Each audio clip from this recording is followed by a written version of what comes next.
Salam sejahtera bagi kita semua. Emana kembali hadir dengan podcast pembahasan firman Tuhan.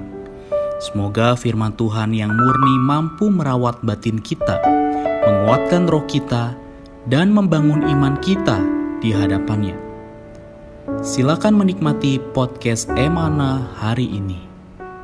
Salam damai sejahtera saudara-saudari pendengar podcast Emana.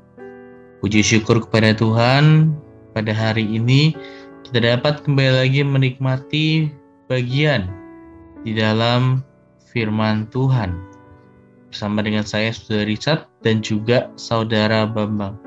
Halo Saudara Bambang. Halo Saudara Richard, puji Tuhan. Amin, puji Tuhan. Saudara-saudari, hari ini kita akan membicarakan sebuah perikop di dalam Wahyu pasal 15 ayat 1 sampai dengan pasal 16 ayat 21. Iya. Khususnya perikop ini membicarakan mengenai aku datang seperti pencuri. Topik ini didasari dari sebuah ayat, yaitu di dalam Wahyu pasal 16 ayat 15. Lihatlah aku datang seperti pencuri.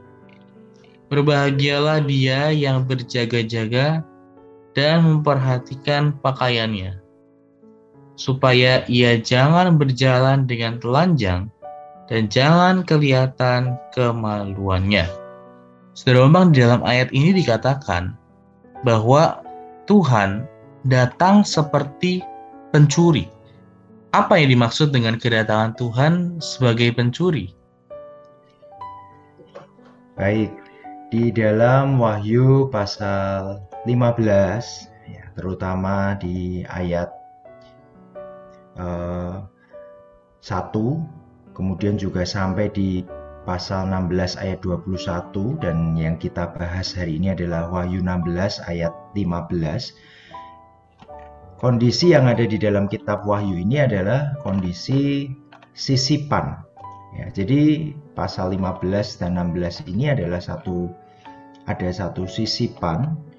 Sisipan apa? Sisipan dari cawan ke-6, ya, kemudian sebelum cawan ke-7. Jadi ini visi atau gambaran yang disisipkan di antara cawan ke-6 dan cawan ke-7. Nah, ini adalah satu perkumpulan di Harmagedon, ya, di ayat 16. Ya, di sana disebut ada Harmagedon. Nah, apa yang terjadi sebelum Harmagedon ini? Ya. Sebelum Harmagedon, ayat 15 mengatakan, aku datang seperti pencuri. Ya. Berbicara Tuhan sebagai pencuri, berarti Tuhan ini diam-diam, ya, dia mengambil. Siapa yang diambil? Apa yang diambil, ya? Jadi apa maksud kedatangan Tuhan sebagai pencuri? Pasti pencuri datang adalah pada saat tidak diketahui. Yang kedua, pasti mencuri barang yang berharga. Jadi di Wahyu pasal 15 dan 16 ini, Tuhan akan datang dengan sembunyi seperti seorang pencuri kepada orang-orang yang mengasihi Dia. Kasih kita kepada Tuhan itu adalah satu yang berharga. Hati yang mengasihi Tuhan, hati yang mencari Tuhan, bagi Tuhan itu adalah satu hal yang berharga.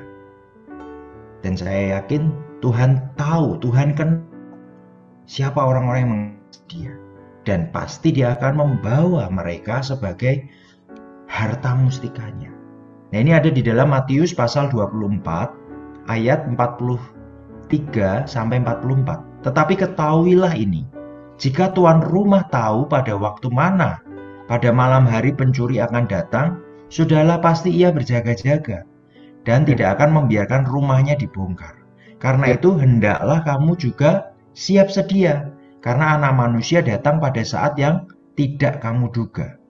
Amin. Jadi di Matius ini pun juga Tuhan disejajarkan dengan pencuri, tetapi bukan di aspek negatif, yaitu di aspek positif, untuk mengambil barang berharga. Iya. Berbicara barang berharga ini adalah orang-orang yang berharga di mata Tuhan. Siapa orang-orang yang berharga di mata Tuhan? Adalah orang-orang yang berjaga-jaga. Adalah orang-orang yang mengasihi Tuhan. Nah, ini Saudara Richard, Ya. kondisi yang ada di dalam Wahyu pasal 16 ayat 15 ini. Amin. Amin. Puji Tuhan ya, bahwa Tuhan, kedatangan Tuhan sebagai pencuri ya adalah untuk membawa kita sebagai barang berharga ya, sebagai mustika. Ya karena itu ya sangat penting bagi kita untuk memiliki satu kehidupan yang berjaga-jaga ya, supaya Tuhan bisa datang dan membawa kita ya, dan orang-orang yang mengasihi Dia sebagai mustikanya. Ya selanjutnya di dalam ayat Wahyu pasal 16 ayat 15 ini juga dikatakan bahwa berbahagialah dia yang berjaga-jaga dan memperhatikan pakaiannya. Ya, mengapa dikatakan berbahagia bagi mereka yang memperhatikan pakaiannya? Baik, kita tidak menganggap pakaian ini pakaian biasa ya, baju yang kita pakai sekarang ini. Kita bisa melihat hal itu di dalam Wahyu 19 ayat 8. Ya, Tuhan berbicara kepada waktu ada pernikahan anak domba di Wahyu pasal 19 ayat 8 ini dikatakan kepadanya dikaruniakan supaya memakai kain lenan halus yang berkilau-kilauan dan putih bersih. Lenan halus itu adalah perbuatan-perbuatan yang benar dari orang-orang kudus. Jadi berbicara lenan halus, berbicara pakaian, itu adalah perbuatan. Apa yang menempel di atas kita, apa yang menjadi kehidupan kita itu adalah sebenarnya di sini pakaian. Ya. Jadi mengenai pakaian ini ya, dikatakan berbahagia. Kenapa? Karena mereka orang-orang yang memperhatikan kehidupan mereka. Kehidupan yang seperti apa? Ini kita juga bisa lihat di dalam Lukas 21 ayat 34. Jagalah dirimu supaya hatimu jangan dibebani oleh pesta pora dan kemabukan serta kekhawatiran hidup sehari-hari, dan supaya hari Tuhan jangan tiba-tiba jatuh ke atas dirimu seperti suatu jerat. Di sini dikatakan hari Tuhan kedatangannya akan menjadi jerat. Ya. Jerat itu adalah sesuatu yang mendadak. Ya. Kedatangan Tuhan itu mendadak. Dan hati-hati. Jangan sampai kita dibebani oleh pesta pora, kemabukan, dan kekhawatiran. Ya. Pesta pora itu mengakibatkan kemabukan. Ya. Nah, kekhawatiran itu juga menghasilkan kita tidak bisa berjaga-jaga. Kekhawatiran ini kan satu hal yang membuat kita itu terus di dalam lingkaran itu. Ya. Pesta pora, kemabukan, kekhawatiran membuat kita itu tidak sadar kalau hari Tuhan itu sudah datang. Amin. Karena itu di Roma 13 ayat 13 sampai 14 di sana juga diingatkan, marilah kita hidup dengan sopan seperti pada siang hari. Jangan dalam pesta pora dan bermabuk-mabukan, jangan dalam percabulan dan hawa nafsu, jangan dalam perselisihan dan iri hati, tetapi kenakanlah Tuhan Yesus Kristus. Dan janganlah menuruti tabiat yang bersifat daging untuk memuaskan keinginannya. Di sini dikatakan kenakanlah Tuhan Yesus Kristus. Dalam kehidupan kita sehari-hari, bagaimana kita bisa berjaga-jaga? Kita harus mengenakan Tuhan Yesus Kristus. Artinya apa? Kita harus mengambil Dia, menikmati Dia, berkontak dengan Dia, berjaga-jaga di dalam Dia. Sehingga kita terselamatkan ya dari pesta pora, kemabukan, kekhawatiran. Amin. Kita perlu berjaga-jaga. Kenapa? Karena kesusahan besar ya itu akan menjadi satu ujian yang berat bagi seluruh bumi. Nah, itu ada di dalam Wahyu pasal 3 ayat 10, juga di dalam Matius 24 ayat 21. Sebab pada masa itu akan terjadi siksaan yang dahsyat seperti yang belum pernah terjadi sejak awal dunia sampai sekarang dan tidak akan terjadi lagi. Ya, kesusahan besar benar-benar menjadi kesusahan seluruh umat di muka bumi. Bagaimana kita bisa terhindar, luput dari ini semua? Ya, dikatakan bahwa kita perlu berjaga-jaga. Ya, kita perlu hidup dengan sopan, ya, hidup bersatu dengan Kristus, mengenakan Tuhan Yesus Kristus. Ya. Dan suatu saat nanti kita layak dicuri oleh Tuhan, terangkat, ya, sehingga kedatangan Tuhan itu bukan menjadi jerat bagi kita, kedatangannya menjadi berkat, ya. Yang dikatakan berbahagialah. Amin. Puji Tuhan. Amin.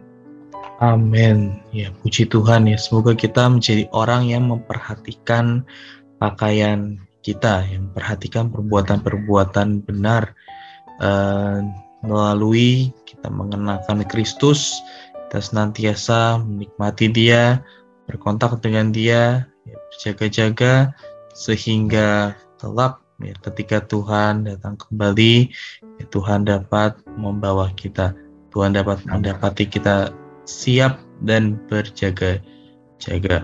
Puji Tuhan. Sebagai penutup dan kesimpulan, Saudara Bambang dapat memimpin kita di dalam doa. Amin. Puji Tuhan, mari saudara-saudari, Bapak Ibu yang terkasih, pendengar Emana, kita satu di dalam doa. Semoga kita bersama-sama bisa menjadi barang-barang mustika, benda-benda berharga yang layak diambil oleh Tuhan, yang layak terangkat, sehingga kita bisa lewati kesusahan besar. Mari kita berdoa. Tuhan, terima kasih untuk Wahyu pasal 16 ayat 15. Kau datang sebagai pencuri untuk membawa kami terangkat, menyelamatkan kami dari kesusahan besar. Oh Tuhan Yesus, kiranya kami melihat hal ini menjadi orang-orang yang terus berjaga-jaga. Karena kami tidak tahu kapan Engkau datang, kapan Engkau mengambil kami. Tuhan Yesus, kami mau memperhatikan pakaian kami, supaya Kau dapati kami tidak terlanjang, Kau dapati kami tidak malu, tetapi kami boleh mengenakan lenan halus, perbuatan-perbuatan yang benar selama kami hidup di dunia ini. Tuhan Yesus, kiranya hari-hari kami adalah hari-hari yang berjaga-jaga, hari-hari yang Tuhan pimpin, Tuhan kuduskan, hingga kami tidak dibebani oleh pesta pora, kemabukan, serta kekhawatiran hidup. Terima kasih Tuhan Yesus, kami mengasihi-Mu dan dapatkan hati kami, supaya hati kami terus dikuduskan bagi Tuhan. Amin. Puji Tuhan. Amin. Terima kasih Saudara Bambang atas sharingnya hari ini. Tuhan Yesus memberkati. Tuhan Yesus memberkati. Amin. Amin. Puji Tuhan. Sekian pembahasan firman porsi hari ini. Sampai jumpa di podcast berikutnya. Jangan lupa untuk download aplikasi Emana pada handphone Anda untuk manfaat yang lebih banyak.